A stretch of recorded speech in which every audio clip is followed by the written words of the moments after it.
the topic you're tweeting about this morning, and I'll read the tweet for the benefit of our listeners. It's about police reform.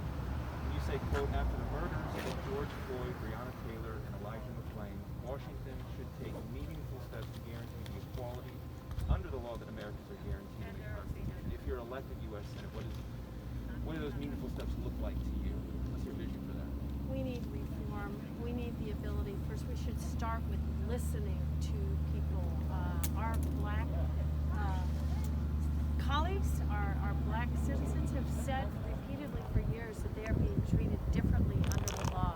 So we need to help fund them so that they can do things like anti-bias training. We want to make sure that there's an ability for community work to do, for people to understand each other as police and community, and ultimately we want to stop crime before it happens and work on prevention. So, do you support calls coming from within the Democratic Party to defund the police? And I guess more to the point, what does defund the police mean?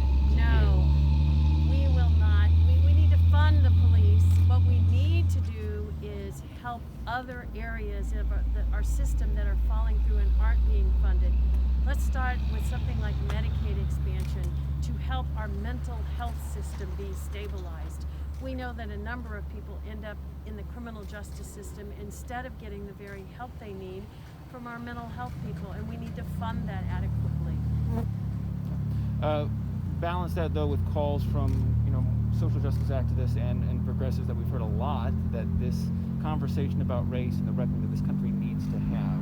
But what does that look like from the federal perspective for you in the U.S. Senate? It starts with listening. Bottom line, we have to listen and then move forward. So I am ready to get to Washington and be that person to listen to the voices of Kansans and know what they want brought forward. We need to have a criminal justice system that works for all people, and we need to move that forward. Let's talk about the COVID-19 pandemic, still very much on the minds of the readers of the Post, probably the biggest thing that people are still thinking about. What's the balance between public health and our constitutional liberties from the federal perspective? How far can the federal government go, in your opinion, to be able to control this pandemic? Well, we as people need to step up and lead. Let's start with people like me who are state senators. Here I am in a mask. My opponent doesn't seem to be believing that public health is even an issue, that he doesn't even choose to wear masks, and we need to be able to look at public health and follow it. So those are the recommendations that are coming down. Of course, we understand circumstances are different at different places. So I'm a supporter of local control and believe that we need to assess the scientific data every day, look at what's happening on the ground, and then act accordingly. But I know these are uncomfortable. I've worn one for years in the operating room, and bottom line, this is what we need to be doing. Wearing masks, social distancing, washing our hands, and following the guidelines as they come down. If that means that the economy and broad swaths of businesses and schools and organizations need to remain closed down or need to be running on limited service, what can the federal government do to help those people who may not have jobs, may not still be able to go back to work fully, may not have child care lined up? Yeah, well, let's start with working together. That's why I'm running a voice of reason who is willing to work across party lines to get good bills passed, and we have got to get, instead of this partisanship, we need to work together. So yes, we need to fund our small businesses. We're going to have to add funding to them. We need another package passed.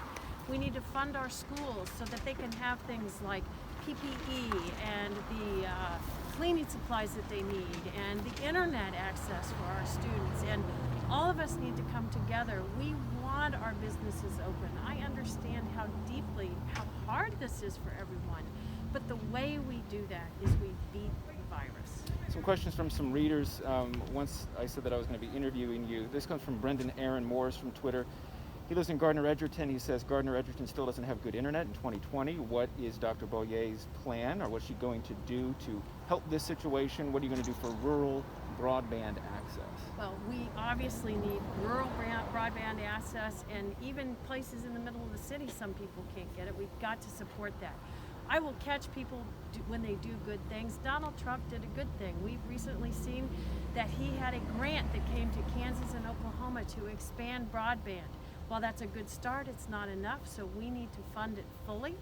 And I see a great opportunity to do that. It is one of the primary needs that we have in our rural areas, which I support very strongly. We also need to be sure we have a postal system that works in our rural areas, as well as access to health care.